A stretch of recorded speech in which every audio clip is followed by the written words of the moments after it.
بسم اللہ الرحمن الرحیم۔ ناظرین، ہٹ سٹوری کے ساتھ میں ہوں شمشاد مانگٹ۔ ناظرین، پاکستان میں ہونے والی گرفتاریوں پہ نہ صرف پاکستان میں بلکہ بیرون ملک بھی بہت اس کے اوپر شور شرابہ ہو رہا ہے، اور اس کے ساتھ ساتھ پاکستان میں کی جو عدالتیں ہیں ان میں بھی اس حوالے سے کافی رد عمل دیکھنے میں آ رہا ہے۔ لیکن جو گرفتاریاں ہیں، رہائیاں اور گرفتاریاں ساتھ ساتھ چل رہی ہیں، ایسا لگتا ہے کہ جیسے کوئی قانون نام کی اب کوئی چیز نہیں رہی۔ اب یہ بات تو میں نہیں، کوئی اینکر کوئی اور نہیں کہہ رہا، بلکہ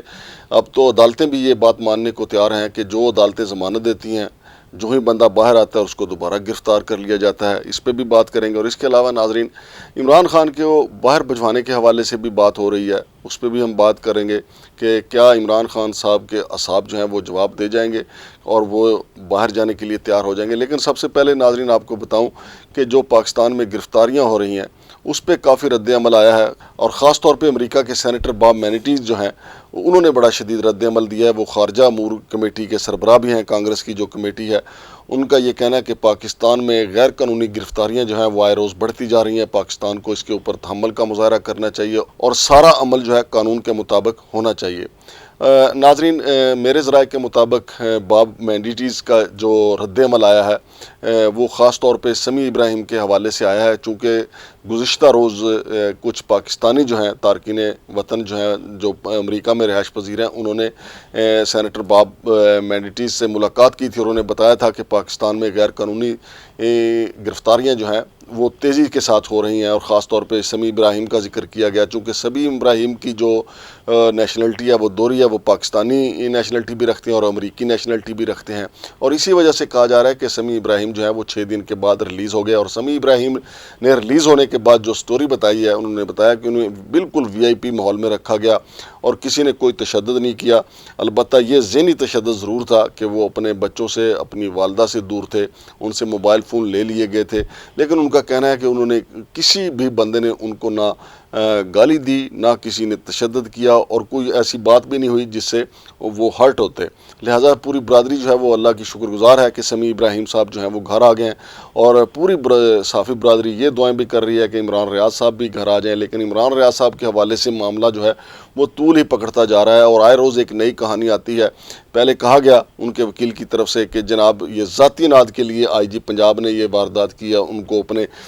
کسی نجی ٹارچر سیل میں رکھا ہوا ہے، لیکن گزشتہ روز کی پیشی پہ یہ انکشاف کیا گیا کہ ان کی جو گفتگو ہے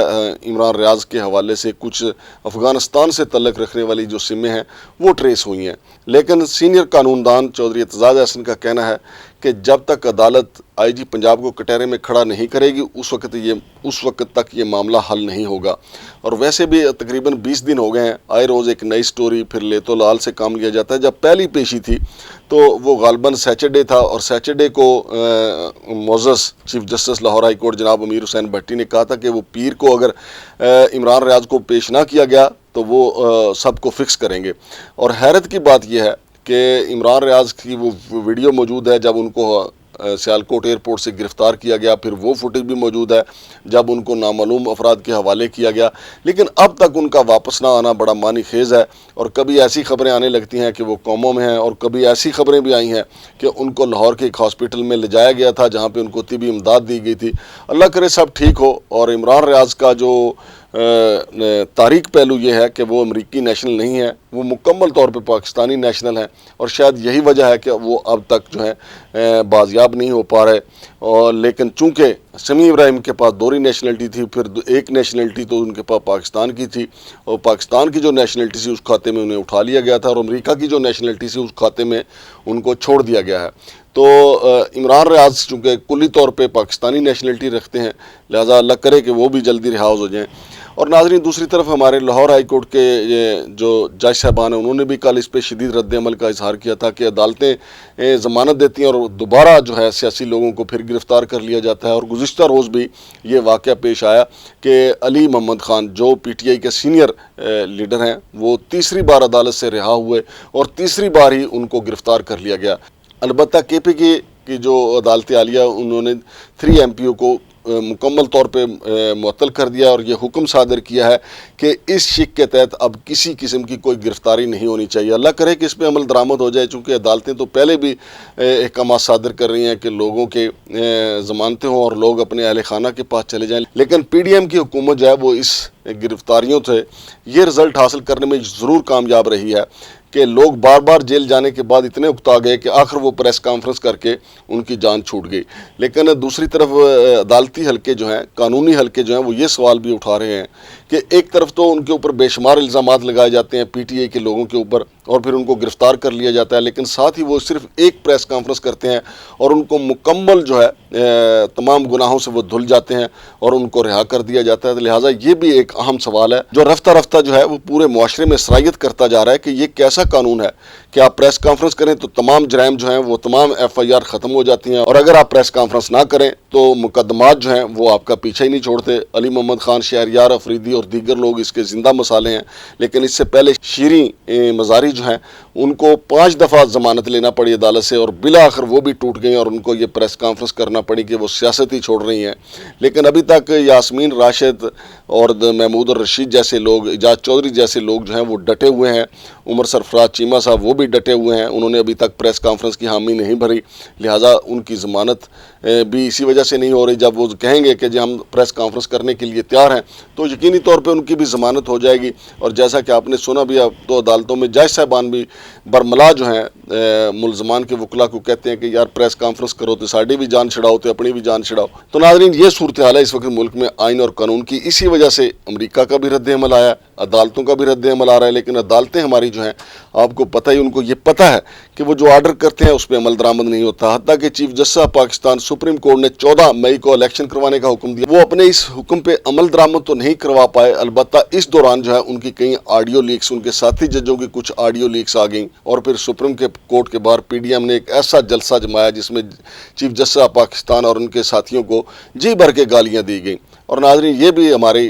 مورخ جب بھی لکھے گا یہ بھی ہمارا المیہ ہے کہ ایک طرف عمران خان کو کہا جاتا ہے کہ مجسٹریٹ کی آپ نے توہین کیا، وہاں پہ جا کے معافی مانگیں، اور دوسری طرف پاکستان کی سب سے بڑی عدالت کے چیف جسٹس کو گالیاں دی جاتی ہیں لیکن اس پہ کوئی قانون لاگو نہیں ہوتا۔ اور ناظرین، آپ کو یہ بھی بتاتا چلوں کہ آڈیو لیکس کمیشن کی جو سماعت تھی آج وہ گرچہ ملتوی ہو گئی ہے، لیکن ایک درخواست گزار جو ہمارے دوست ہیں ریاض حنیف راہی صاحب، انہوں نے روسٹرم پہ آ کے چیف جسٹس آف پاکستان سے یہ استدعا کی تھی کہ وہ ایک درخواست دائر کرنا چاہتے ہیں جو توہین عدالت سے متعلق ہے، اور ریاض حنیف راہی جو توہین عدالت کی درخواست دائر کرنا چاہتے ہیں وہ یہ ہے کہ جو آڈیو لیکس کمیشن ہے جس کی سربراہی جسٹس فائز عیسیٰ کر رہے ہیں، اگرچہ عدالت نے ان کو کام سے روک دیا تھا لیکن اس کے باوجود گزشتہ ہفتے کو انہوں نے کارروائی کا آغاز کیا تھا، اور پھر تقریباً گھنٹہ ڈیڑھ کی کارروائی کے بعد انہوں نے کہا کہ چونکہ سپریم کورٹ نے روک دیا لہٰذا وہ کارروائی کو روک رہے ہیں۔ لیکن ریاض حنیف راہی صاحب کا موقف یہ ہے کہ وہ اسمبل ہی نہیں ہو سکتے تھے، نہ ہی انہیں سپریم کورٹ کا کمرہ عدالت دیا جا سکتا تھا۔ البتہ آپ دیکھتے ہیں، لیکن چیف جسٹس نے ریاض حنیف راہی صاحب سے کہا ہے کہ انہیں اخبارات سے یہ پتہ چلا ہے کہ کچھ اور درخواستیں بھی دائر ہونے والی ہیں، لہٰذا ہم اس کیس کو ملتوی کر رہے ہیں۔ یقینی طور پہ ریاض حنیف راہی صاحب تو توہین عدالت کی یہ ایک درخواست ضرور دائر کریں گے۔ تو ناظرین، پاکستان کے تمام اداروں میں ایک کھچاؤ کی کیفیت ہے۔ سپریم کورٹ میں جج صاحبان کا اپنا معاملہ چل رہا ہے، اپنی ان کی ایک تقسیم کا ایشو ہے، سیاسی جماعتوں اور اسٹیبلشمنٹ کے درمیان ایک الگ سے کھنچاؤ چل رہا ہے، آئی ایم ایف اور حکومت پاکستان کے درمیان ایک الگ سے کھنچاؤ چل رہا ہے۔ آئی ایم ایف اپنی شرائط منوانا چاہتا ہے، اور اب تو آئی ایم ایف نے جو شرائط رکھی ہیں وہ تقریباً پی ٹی آئی کے حق میں زیادہ جا رہی ہیں، چونکہ آئی ایم ایف نے کہا ہے کہ پہلے ملک کے اندر سیاسی اور قانونی طور پر جو ہے وہ پرامن ماحول پیدا کیا جائے، پھر وہ معاہدہ کریں گے۔ تو سیاسی اور قانونی ماحول تو اسی وقت پیدا ہوگا جب عمران خان کے ساتھ ان کا کوئی معاہدہ ہو جائے گا، لیکن اس وقت تک جو صورتحال ہے، جس طریقے سے عمران خان کے ساتھیوں کو توڑنے کے لیے مسلسل جیل والا ہتھکنڈا استعمال کیا جا رہا ہے، بالکل اسی طرح عمران خان کے اعصاب توڑنے کے لیے ان کو مسلسل عدالتوں میں پیشی کے لیے مجبور کیا جا رہا ہے۔ وہ روزانہ 2-3 کیسوں میں پیش ہوتے ہیں، لہذا صاف نظر یہ آ رہا ہے کہ ہمارے جو اسٹیبلشمنٹ ہے وہ چاہتی ہے کہ عمران خان یا تو ایگزائل میں چلے جائیں، جلا وطن ہو جائیں، یا وہ خاموشی سے زمان پارک میں بیٹھ جائیں۔ تو عمران خان اگر جلا وطن بھی ہو گئے تو خاموشی سے تو نہیں بیٹھیں گے، اور یہاں بھی اگر جب تک وہ زمان پارک میں ان کو سہولت نیٹ کی میسر رہی تو وہ عوام سے خطاب کرتے رہیں گے۔ سارا میڈیا قابو میں ہونے کے باوجود عمران خان کا جو خطاب ہے وہ بالکل آنن فانن جو ہے وہ وائرل ہو جاتا ہے اور پوری دنیا میں سنا جاتا ہے. اور یہی بڑا مسئلہ جو ہے پی ڈی ایم کی حکومت اور ملٹری اسٹیبلشمنٹ کے لیے بنا ہوا ہے. لیکن در حقیقت یہ ایک مسئلہ عمران خان صاحب کے لیے بھی ہے، چونکہ عمران خان جو ہے وہ ایک دن چھوڑ کے یا آئے روز ہی ایسا خطاب کر مارتے ہیں کہ جس کے بعد بجائے اس کے کہ اسٹیبلشمنٹ کے اور ان کے درمیان دوریاں ختم ہوں، وہ مزید بڑھ جاتی ہیں. لیکن ناظرین، اس وقت پاکستان میں جو حالات پیدا ہو رہے ہیں وہ پی ڈی ایم اور ملٹری اسٹیبلشمنٹ کے درمیان فاصلے وسیع ہو جائیں گے اور ان کے درمیان اختلافات بھی وسیع ہو جائیں گے. اس کی بنیادی وجہ یہ ہے کہ یہ جو سارا کھیل مسلم لیگ نون نے رچایا تھا یا جو مطالبات کیے تھے، ان کو توقع یہ تھی کہ پنجاب پھر سے ان کے حوالے ہو جائے گا اور وفاق میں بھی ان کو سپورٹ کیا جائے گا. لیکن چونکہ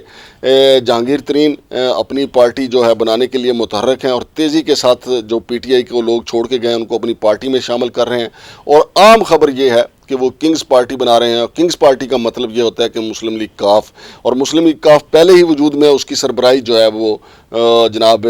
اگرچہ چودھری شجاعت کر رہے ہیں لیکن اس کو متحرک کیے ہوئے ہیں چودھری سرور صاحب. اور پی ٹی آئی کو چھوڑ کے جانے والوں کو کچھ بندے جہانگیر ترین لے جا رہے ہیں اور کچھ بندے جو ہیں چودھری سرور لے کے جا رہے ہیں. چونکہ دونوں کا تعلق پی ٹی آئی سے رہا ہے، لہٰذا دونوں کے مراسم پی ٹی آئی کے چھوڑنے والے لوگوں سے موجود ہیں، اس لیے وہ بندر بانٹ کا سلسلہ جاری ہے. کوئی اس کے ہاتھ لگ رہا ہے، کوئی اس کے ہاتھ لگ رہا ہے. اب دیکھنا یہ ہے کہ زیادہ بندے کون لے جاتا ہے. لیکن مسلم لیگ نون کا اپنا جو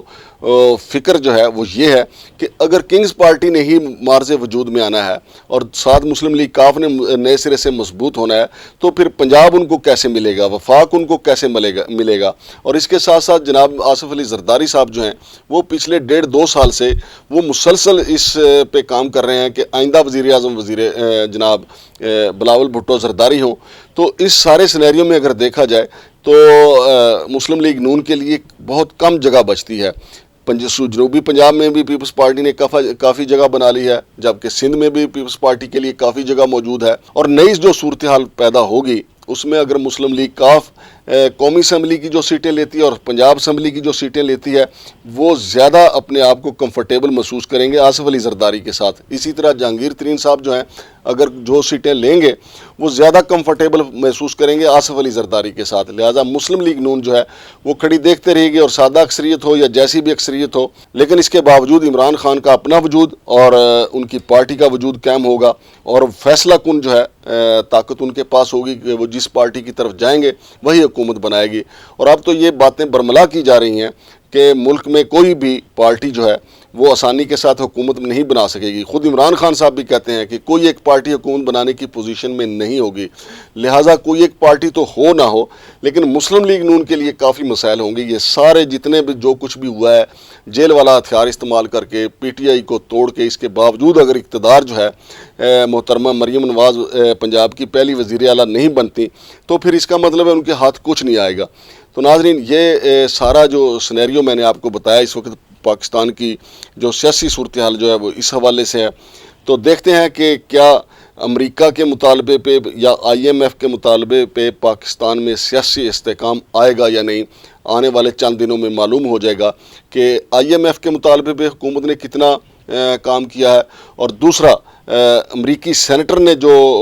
کہا ہے کہ پاکستان میں بلا جواز گرفتاریوں کو روکا جائے، کیا وہ گرفتاریاں رک پائیں گی؟ یہ بھی چند روز میں معلوم ہو جائے گا. شمشاد مانگڑ کو اجازت دیجیے. اللہ حافظ.